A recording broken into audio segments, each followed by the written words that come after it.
Republican senators are still stuck on one issue, coming between them and the vote on Judge Sonia Sotomayor's nomination to the U.S. Supreme Court. I want to ask your assistance this morning to try to help us reconcile two pictures that I think have emerged during the course of this hearing.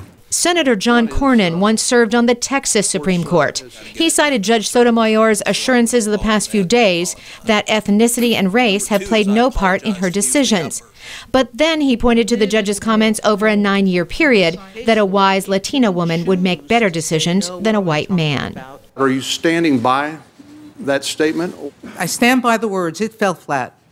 And I understand that some people have understood them in a way that I never intended. Like prior nominees, Sotomayor refused to comment on issues that might come before the High Court. She said President Obama never asked her about her stance on abortion before nominating her. Republican Senator Tom Coburn, an obstetrician, asked about a late-term abortion of a disabled fetus. Would it be legal in this country to terminate that child's life?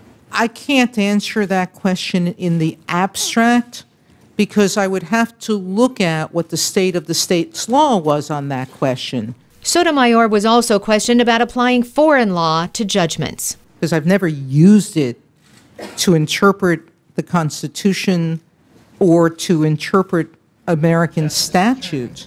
My speech has made that very clear. But a possible future colleague disagrees with her. Supreme Court Justice Stephen Breyer, considered a liberal, recently gave VOA a different opinion. There's a big debate about whether I or my colleagues or any judges interpret the words of the Constitution.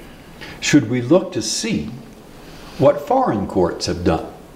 And the answer, in my mind, is of course, sometimes. After all, throughout the world, more and more countries have adopted documents somewhat like our Constitution.